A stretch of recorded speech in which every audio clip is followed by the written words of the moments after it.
ಸುಳ್ಯ ಮಡಿಕೇರಿ ತುಂಬ ಹತ್ತಿರ ಇದೆ. ನಾನು ಕಾಯ್ತಾ ಇದ್ದೆ ಯಾವ ನಮ್ಮ ಊರಿಗೆ ಬರ್ತದೆ ಈ ಮೆಡಿಟೇಷನು, ನಮ್ಮ ಆನಾಪಾನಸತಿ ಮೆಡಿಟೇಷನ್ ನಮ್ಮ ಊರಿಗೆ ಯಾವಾಗ ಬರ್ತದೆ ಅಂತ ಹೇಳಿ ನಾನು ಕಾಯ್ತಾ ಇದ್ದೆ. ಬಟ್ ಇವಾಗ ಬರಲಿಕ್ಕೆ ಪ್ರಾರಂಭ ಆಗಿದೆ. ಸದ್ಯದಲ್ಲಿ ಇನ್ನು ಕಾಸರಗೋಡು, ಪುತ್ತೂರು, ಸುಳ್ಯ ಬರ್ಬೋದು ಅಂತ ಅಂದ್ಕೊಂಡಿದ್ದೀನಿ. ಅದಕ್ಕೆಲ್ಲ ನಿಮ್ಮ ಸಹಕಾರ ತುಂಬ ಬೇಕು.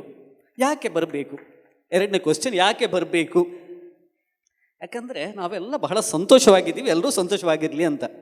ಅದು ಹೇಗೆ ಸಂತೋಷವಾಗಿರ್ತೀವಿ ಅನ್ನೋಂಥದ್ದನ್ನು ನಾನು ಸ್ವಲ್ಪ ಸಂಕ್ಷಿಪ್ತವಾಗಿ ಹೇಳ್ತೀನಿ. ಸಾರ್ ನನಗೆ 10 ನಿಮಿಷ ಹೇಗಾದ್ರು ಕೊಟ್ಬಿಟ್ಟಿದ್ದಾರೆ, ಸೊ ಅದನ್ನು ನಾನು ಸಂಪೂರ್ಣವಾಗಿ ಯೂಸ್ ಮಾಡಿಕೊಳ್ತೀನಿ. ನಾನು ಬ್ರಹ್ಮಶ್ರೀ ಸುಭಾಷ್ ಪತ್ರಿಜಿಯವರನ್ನು 2007ರಲ್ಲಿ ಅವರನ್ನು ಭೇಟಿಯಾದೆ. ಅದು ಗೌರಿಬಿದನೂರಲ್ಲಿ. ನೀವೆಲ್ಲ ಥಾಟ್ಲೆಸ್ ಸ್ಟೇಜಿಗೆ ಬಹಳಷ್ಟು ಕಷ್ಟಪಡ್ತಿರ್ತೀರಿ. ಬಟ್ ಅಷ್ಟು ಫಸ್ಟ್ ದಿನವೇ ನನಗೆ ಥಾಟ್ಲೆಸ್ ಸ್ಟೇಜ್ ಸಿಕ್ತು. ನನಗೆ ಮೈಕ್ ಕೊಟ್ಟರು ನನ್ನ ಕೈಗೆ. ನಾನು ಅಲ್ಲಿವರೆಗೆ ಮೈಕ ಹಿಡಿದವನೇ ಎಲ್ಲ. ಮೈಕ ಬಹುಶಃ ಕೊಡ್ತಾ ಇದ್ದೆ, ಅವ್ರಿಗೆ ಕೊಡಿ ಅಂತ ಹೇಳ್ತೀನಿ, ನನ್ನ ಕೈಯಲ್ಲಿ ಕೊಟ್ಟಿದ್ರು, ಅಲ್ಲಿ ಕೊಡ್ತಾ ಇದ್ದೆ. ಅಲ್ಲಿವರೆಗೆ ಮೈಕ ಕೊಟ್ಟು ಈ ಥರ ಮಾತಾಡಿದವನೇ ಅಲ್ಲ. ನನ್ನ ಕೈಗೆ ಮೈಕ ಸಿಕ್ತು, ಥಾಟ್ಲೆಸ್ ಸ್ಟೇಜ್ ಬಂತು. ಮಾತಾಡುವಂದರು, ಏನು ಹಲೋ ಅನ್ನೋಕೆ ಬರಲ್ಲ. ಹ್ಞೂ ಹ್ಞೂ ಅಂತ ಹೇಳಿಕೊಂಡು ಏನೋ ಹೇಳಿಬಿಟ್ಟೆ. ಒಂದು 2 sentence, broken sentence, full butler ಏನೋ ಮಾತಾಡ್ಬಿಟ್ಟು ಇಟ್ಬಿಟ್ಟೆ. ಆ ನಂತರ ಪತ್ರಿಜಿಯವ್ರಿಗೆ ಗೊತ್ತಾಯಿತು. ಪತ್ರಿಜಿಯವರು ನನ್ನಂತಹ ಒಬ್ಬ ಬ್ಲ್ಯಾಂಕ್ ಸಿಡಿನ ಹುಡುಕ್ತಾ ಇದ್ರು.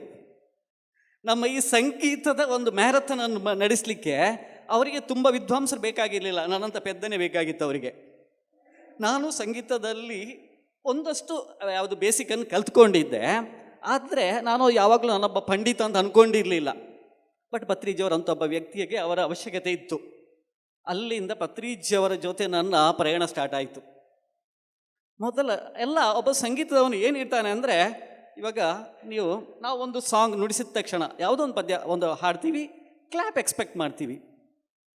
ಬಟ್ ಇಲ್ಲಿ ನಮಗೆ ಅದು ಫಸ್ಟಿಗೆ ಕ್ಲ್ಯಾಪ್ ಏನು ಸಿಗಲ್ಲ. ನೀವು ಕಣ್ಣು ಮುಚ್ಚಿರ್ತೀರಿ, ಏನು ನಾವು ಎಕ್ಸ್ಪೆಕ್ಟ್ ಮಾಡೋವಾಗಿಲ್ಲ. ಕೊನೆಯವರೆಗೂ ಕೂಡ ನಾವು ಆಮೇಲೆ ನಮ್ಮದು ನೀವು ಕಣ್ಣು ತೆಗಿರಿ ಅಂದಾಗ ಆಮೇಲೆ ಮಾತ್ರ ನಮ್ಮನ್ನು ನೀವು ಗಂಧರ್ವ ಲೋಕಕ್ಕೆ ಕರ್ಕೊಂಡು ಹೋಗ್ಬಿಡ್ತೀರಿ. ನಮಗೆ ಗಂಧರ್ವ ಲೋಕನ ಇಲ್ಲಿ ಸೃಷ್ಟಿ ಮಾಡ್ತೀರಿ. ಸೊ ಪತ್ರಿಜಿಯವರ ಹತ್ರ ಇಲ್ಲಿಂದ ನನಗೆ ಸ್ಟಾರ್ಟ್ ಆಯಿತು. ನಿಮ್ಮ ಸಂಗೀತ ಹೇಗಿರಬೇಕಂದ್ರೆ ನಿಮ್ಮನ್ನು ಚಪ್ಪಾಳೆ ತಟ್ಟಲಿಕ್ಕೆ ಪ್ರಚೋದಿಸುವುದಲ್ಲ. ನಿಮ್ಮನ್ನು ನೀವು ಆ ಕ್ಷಣದಲ್ಲಿ ಮರಿಬೇಕು.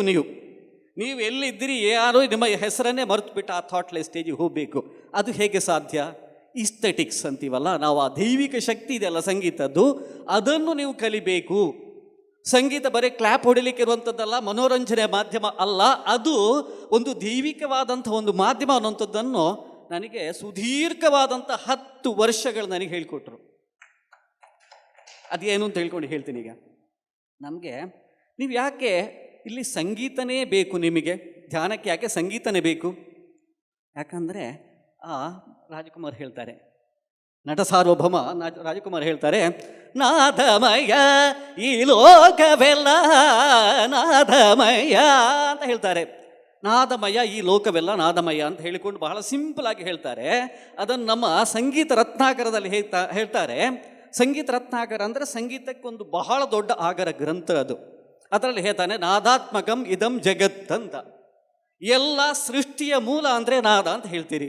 ಕೆಲವರೆಲ್ಲ ಹೇಳ್ತಾರೆ, ನೀವು ಆಸ್ತಿಕರು ಹೇಳ್ತೀರಿ ಓಂಕಾರದಿಂದ ಈ ಪ್ರಪಂಚ ಹುಟ್ಟಿತು ಅಂತ ಹೇಳ್ತಾರೆ. ನಾನೊಂದು ಸ್ವಲ್ಪ ಸೆಕ್ಯುಲರ್ ಅಂತ ಹೇಳ್ತೀನಿ, ಅದು ಒಂದು ನಾದದಿಂದ ಹುಟ್ಟಿತು ಅಂತ ಹೇಳ್ತೀವಿ. ಆಕಾಶಾತ್ ವಾಯೋರಗ್ರಿಹಿ ಆಯೋ ಅಪೋ ಅಪಹ ಅಂತ ಹೇಳಿಕೊಂಡು ಆ ಒಂದು ಇದು ನಾದದಿಂದ ನಾನು ಹುಟ್ಟಿದೆ. ನನ್ನ ಅಲ್ಲಿವರೆಗೆ ಆ ಸುದೀರ್ಘವಾದಂತಹ ಒಂದು ಕೊಂಡಿ ಇದೆಯಲ್ಲ, ನಾನು ಕೊನೆಯದ್ದು. ಅದನ್ನೇ ಪರ್ಸನ್ ಅಂತೀವಿ. Per capita, person. ಆ ಪರ್ ಅಂದರೆ ಏನು ಹೇಳ್ತೀರಾ? ಪರ್ ಅಂದರೆ ಒಬ್ಬ, ಸನ್ ಅಂದರೆ ಅದು ಸೋನಿಕ್, ಪರ್ಸೋನಾ. ಪರ್ಸನ್ನ ಹಿಂದೆ ಇರುವಂಥದ್ದು ಪರ್ಸೋನಾ. ನೀವು ಕೂಡ ಒಂದು ನಾದದ ಒಂದು ಬಿಂದು, ನೀವು ಕೂಡ ಒಂದು ನಾದದ ಒಂದು ಸ್ಮಾಲ್ ಒಂದು ಕಂಟೆಂಟ್. ನೀವು ಅದು ನಿಮ್ಮನ್ನು ನಿಮ್ಮ ಪರ್ಸನಾಲಿಟಿಯನ್ನು ಡಿಫೈನ್ ಮಾಡ್ತದೆ. How that person, how is personality.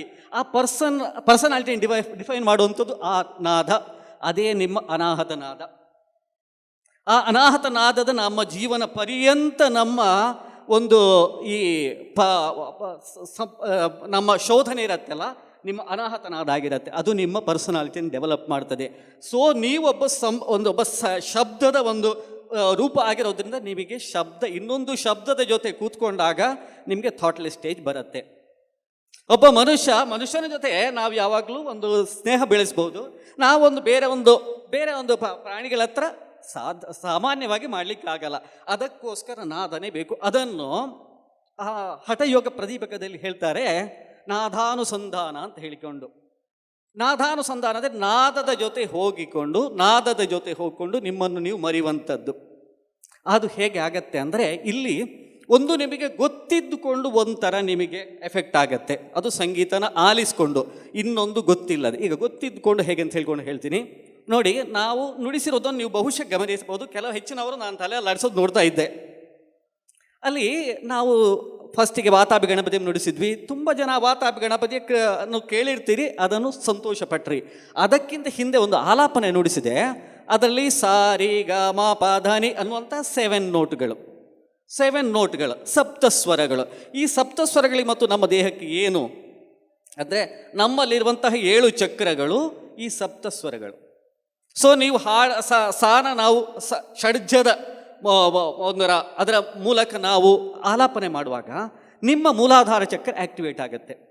ರಿಷಭಕ್ಕೆ ಬರುವಾಗ ಮಣಿಪುರ ಆಗುತ್ತೆ, ಸ್ವಾಧಿಷ್ಠಾನ ಆಗುತ್ತೆ. ಹಾಗೆ ನಮ್ಮ ಆಲಾಪನೆ ಒಂದು ಫುಲ್ ನಾವು ಹೋದಾಗ ನಿಮ್ಮ 7 ಚಕ್ರಗಳು ಆಕ್ಟಿವೇಟ್ ಆಗಿ ನಿಮ್ಮ 72,000 ನಾಡಿಗಳು ಆಕ್ಟಿವೇಟ್ಗೊಂಡು ನಿಮಗೊಂಥರ ನಿಮ್ಮ ಒಂದು ಆರ ಅಂತ ಹೇಳ್ತೀವಲ್ಲ, ಅದು ತುಂಬ ಹೆಲ್ತಿ ಆದಂಥ ಒಂದು ಆರನ ಅದು ಪ್ರತಿಬಿಂಬಿಸ್ತದೆ, ಅದನ್ನು ಉಂಟು ಮಾಡ್ತದೆ.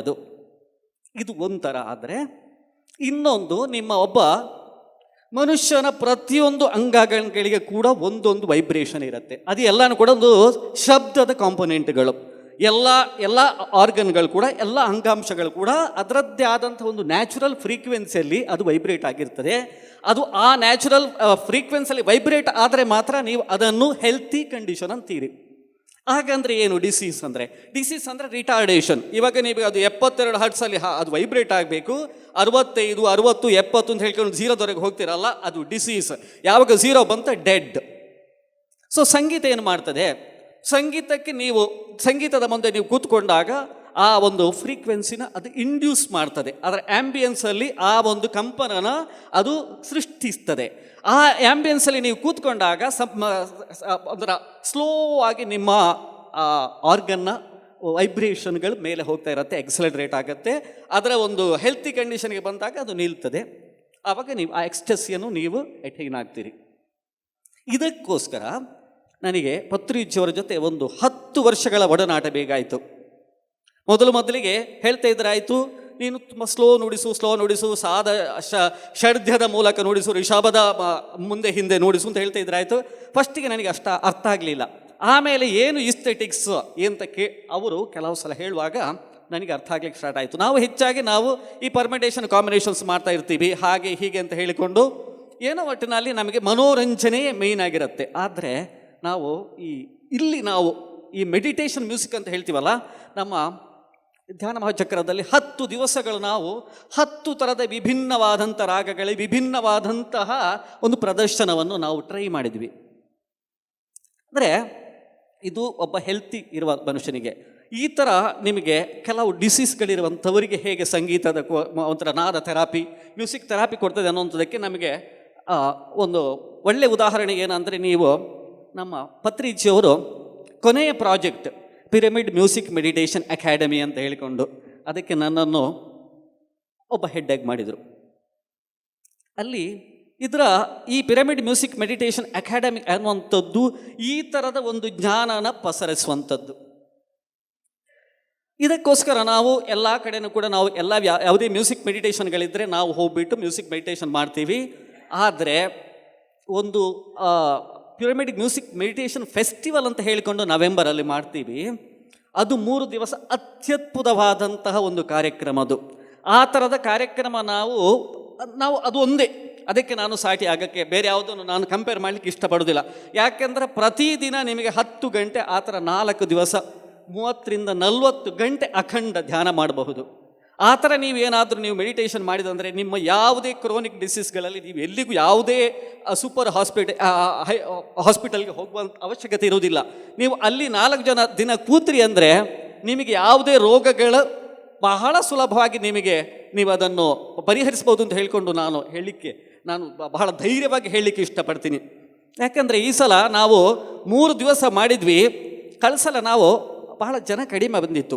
ಆದರೆ ಈ ಸಲ ನಮ್ಮ ಕೃಷ್ಣಪ್ಪ ಸರ್ ಇರಬಹುದು, ಅಯ್ಯಪ್ಪ ಪಿಂಡಿ ಅವರಿರಬಹುದು, ಪ್ರೇಮ್ನಾಥ್ ಸರ್ ಇರಬಹುದು, ಸುರೇಶ್ ಸರ್ ಇರಬಹುದು, ಇವರೆಲ್ಲರ ಒಂದು ಅವರ ಕೃಷಿಯಿಂದಾಗಿ, ಅವರ ಒಂದು ಹೆಲ್ಪಿಂದಾಗಿ ನಮಗೆ ಈ ಸಲ 2,000 ಜನ ಬಂದರು. 2,000 ಜನ ಬಂದು ಎಲ್ಲರಿಗೂ ಕೂಡ ಒಂದು ಅದ್ಭುತವಾದಂತಹ ಎಕ್ಸ್ಪೀರಿಯನ್ಸನ್ನು ಪಡ್ಕೊಂಡು ಹೋದರು. ಈಗ ಮುಂದೆ ಕೂಡ ಹೇಳ್ತೀನಿ, ಈ ವರ್ಷವೂ ಕೂಡ 2024 11, 12, 13, 14 ನವೆಂಬರ್ 11, 12, 13, 14 ಈ 4 ದಿವಸ ಅಮೋಘವಾಗಿ ಅವರ ನಮ್ಮ ಮೆಗಾ ಪಿರಮಿಡ್ ವ್ಯಾಲಿ ಇಂಟರ್ನ್ಯಾಷನಲ್ಲಿ 4 ದಿವಸ ಅಮೋಘವಾದಂಥ ಸಂಗೀತ ಮ್ಯೂಸಿಕ್ ಮೆಡಿಟೇಷನ್ ಫೆಸ್ಟಿವಲ್ ಮಾಡ್ತೀವಿ.